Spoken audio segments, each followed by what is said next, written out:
The low, insistent thrum of the shower was the soundtrack to my Wednesday morning. It had been going for 45 minutes. Not my shower, of course. Mine was a brisk, 5-minute affair involving lukewarm water and the lingering hope that today might be different. No, this was the shower next door, in the home of my neighbor, Eleanor Vance. I lived in a duplex in a quiet, unremarkable suburb of Cincinnati, Ohio. The kind of place where the biggest news of the week was usually about a particularly aggressive squirrel raiding bird feeders. My side of the duplex was a testament to bachelor life, a functional couch, a TV that was too big for the room, and a faint, permanent scent of takeout. Eleanor's side, I imagined, was the opposite. She was a woman in her late 70s, a retired school librarian with a spine as straight as the books she used to shelve and a kindness in her eyes that could soften even the most cynical heart. We were friendly in the way neighbors often are, waves across the driveway, brief chats about the weather, the time I helped her carry her groceries during a rainstorm. But the shower was becoming a constant. At first, I'd barely noticed. Then, I started timing it. An hour in the morning,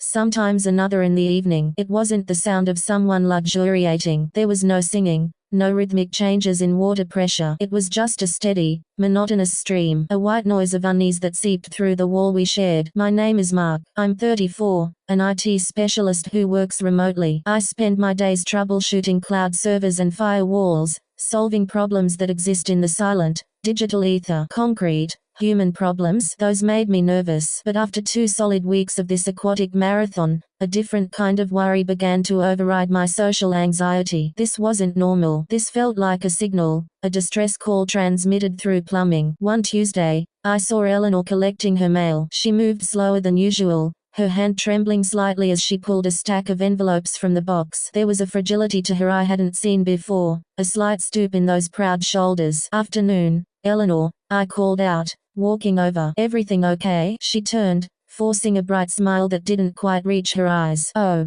just fine, Mark. A little tired, that's all. The days get long." We made small talk for a minute about the unseasonably warm spring, but my eyes were drawn to her hands. The skin was red, almost raw looking, and unusually wrinkled, as if they'd been submerged in water for a very, very long time. The evidence was piling up. The constant shower, the fatigue, the pruned hands. My IT brain started running diagnostics. A leak. Possible, but why wouldn't she get it fixed? Dementia? She seemed sharp as a tack. A physical ailment she was trying to soothe. The most likely scenario. But the thought of this proud, private woman suffering alone next door, hiding her pain behind a wall of running water, became a weight in my chest I couldn't ignore. The next day, Wednesday, when the shower hit the 1-hour mark, I made a decision. It was clumsy, awkward, and probably broke a dozen rules of neighborly etiquette. I walked over to her front door, my heart hammering a rhythm against my ribs. I raised my hand and knocked. It took a moment before the door opened a crack,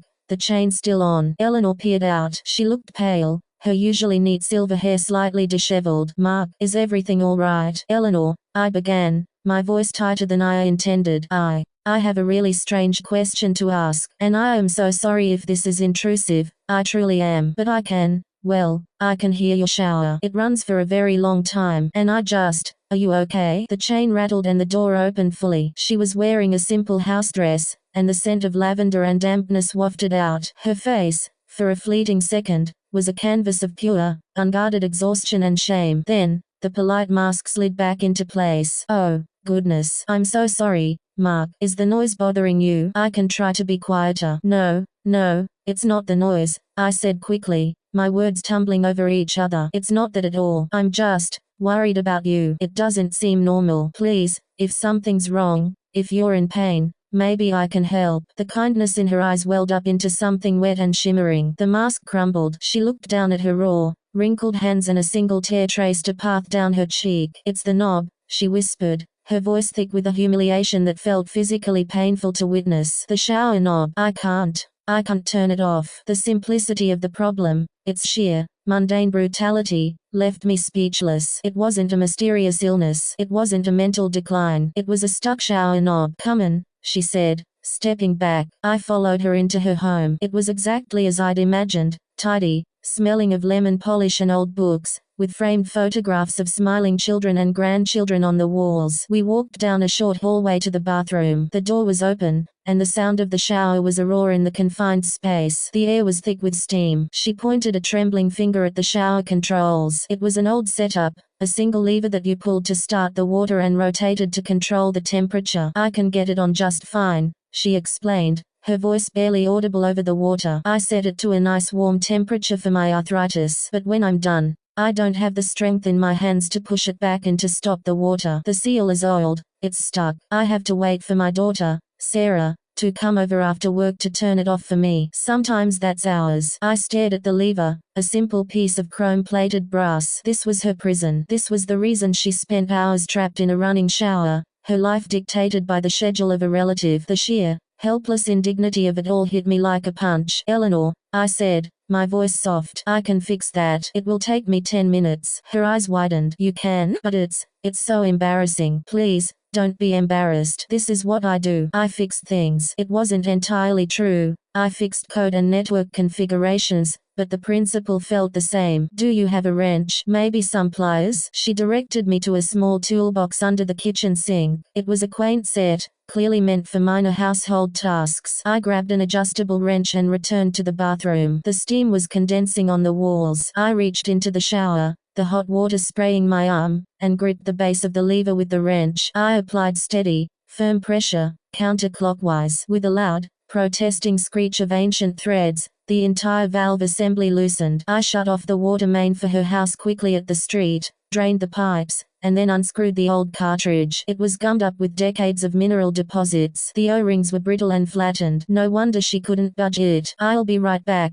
I told her. I drove to the nearest hardware store, found the plumbing aisle, and after comparing the old part to the diagrams on the packaging, bought a brand new shower valve cartridge and a set of new O-rings. The total cost was $28.17. When I returned, Eleanor was sitting at her kitchen table, a cup of tea cooling in front of her. She looked up at me, a mixture of hope and anxiety in her gaze. Just a few more minutes, I promised. Back in the bathroom, I cleaned the valve housing, lubricated the new O-rings with the plumber's grease I'd picked up, and carefully inserted the new cartridge. I screwed everything back into place, turned the water main back on, and held my breath. I went back inside and slowly turned the new lever. Water surged into the showerhead, then stopped perfectly when I pushed the knob back in. It moved with a smooth, fluid ease a child could have managed. I walked back to the kitchen. Eleanor, I said, it's fixed. She rose slowly and followed me to the bathroom. I demonstrated, turning it on and off several times. She reached out a hand, her fingers, still red and wrinkled,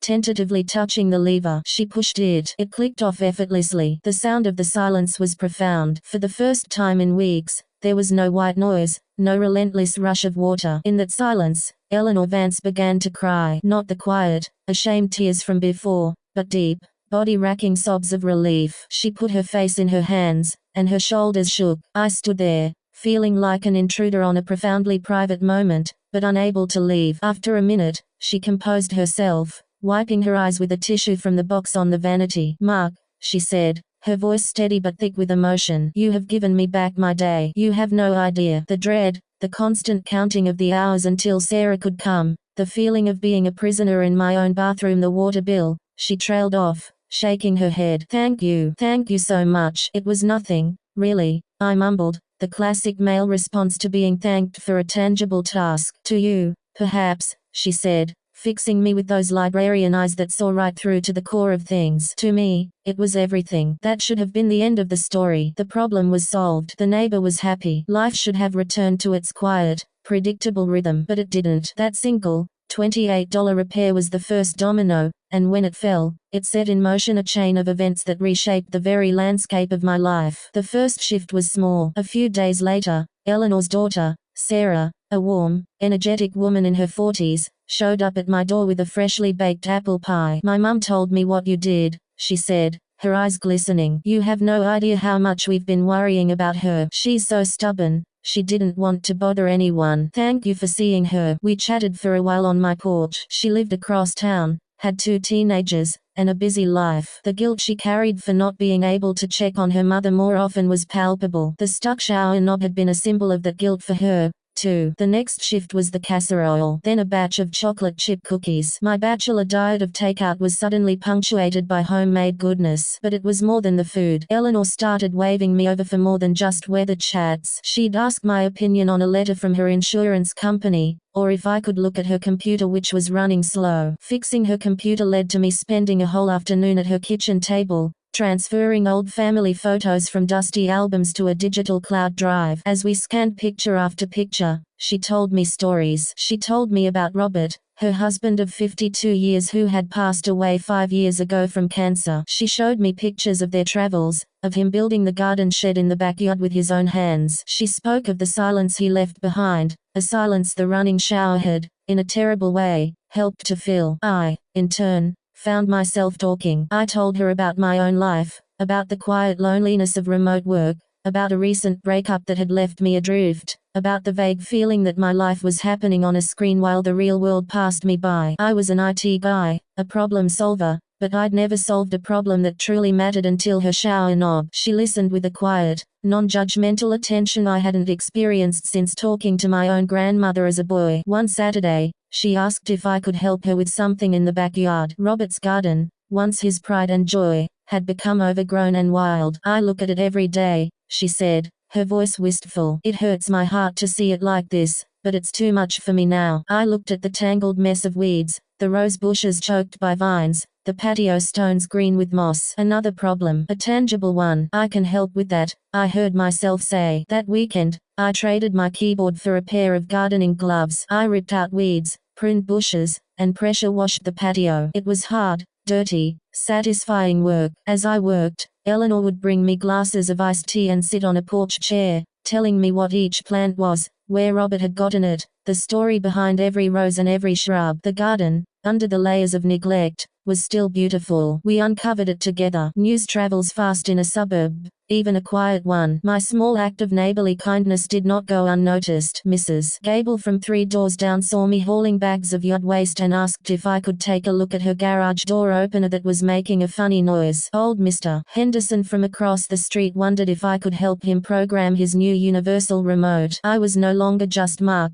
the quiet IT guy in the duplex. I was becoming the neighborhood handyman. My skill set was basic, but in a world of YouTube tutorials and a well-stocked hardware store, it was enough. I fixed leaky faucets, replaced faulty light switches, and assembled confusing flat-pack furniture. I didn't do it for money. I refused every payment offered. A plate of cookies, a heartfelt thank you, that was my currency. The feeling I got from helping, from seeing the relief on an elderly person's face when a simple, frustrating problem was solved, was a high no troubleshooting ticket had ever given me. My world, which had once been confined to the 4 walls of my home office and the digital realms of my servers, was expanding. I was meeting people, hearing their stories, becoming woven into the fabric of the community. The silence in my own house began to feel different. It was no longer lonely, it was peaceful, earned after a day of physical work and human connection. The biggest shift came about 2 months after the shower incident. Eleanor invited me over for a proper dinner to thank me. It was a Sunday evening. The table was set with her good china, a roast chicken sat in the center, and the smell of rosemary and baking bread filled the house. It's just a small thank you, she said,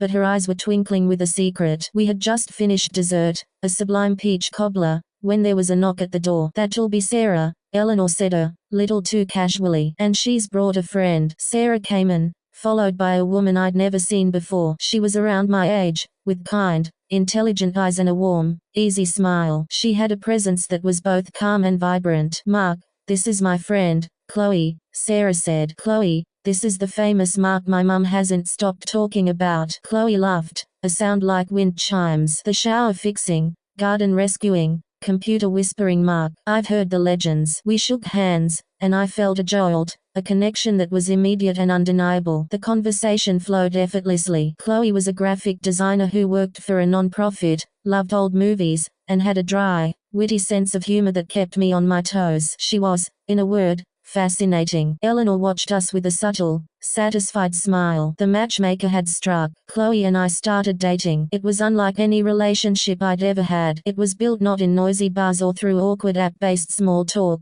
but in the quiet reality of real life. We went for walks, cooked dinners together, and yes, I even helped her mount her TV on the wall. We talked for hours about everything and nothing. She saw a version of me I was only just beginning to see myself, a capable, connected, present man. One evening, about 6 months after I'd fixed Eleanor's shower, I was sitting on my couch with Chloe. From the other side of the wall, we could hear the faint, happy sounds of Eleanor talking on the phone to one of her grandchildren. Her shower, I knew, was used for its intended purpose now, brief, refreshing, and entirely under her control. You know, Chloe said, leaning her head on my shoulder, it's crazy to think that all of this, she gestured between us, and then to the wider neighborhood beyond the walls, started with a leaky shower. It wasn't leaky, I corrected softly, stroking her hair. The knob was stuck. I looked around my living room. It was different now. There were plants that Chloe had helped me pick out. A framed photo of us on a hiking trip stood on the bookshelf. The air smelled like the pasta we had just cooked together, not like yesterday's pizza box. My life was fuller, richer, and more connected than I ever could have imagined. I had gone into Eleanor's house that day to solve a simple mechanical problem. I thought I was just turning a wrench. I had no idea I was actually turning a key. I was unlocking a door I didn't even know was closed, the door to my own life. I had been living in a state of passive existence, troubleshooting problems in a virtual world, while the tangible, beautiful, messy problems and joys of human connection were waiting right next door, hidden behind a wall of pride and the sound of running water. Helping my neighbor with her shower problem didn't just fix her plumbing. It fixed me. It shifted my entire perspective, my priorities, my world. It taught me that the most important firewalls aren't the digital ones, but the ones we build around our own hearts. And that sometimes, the greatest upgrades aren't to your software, but to your soul. The ripple effect of that single act of noticing, of caring, of turning a wrench, had reshaped my reality. The water was finally off, and for the first time in a long time, I could truly hear the silence, and in it, I found the most beautiful sound of all, the sound of a life being lived, fully and completely, connected to the world and the people in it.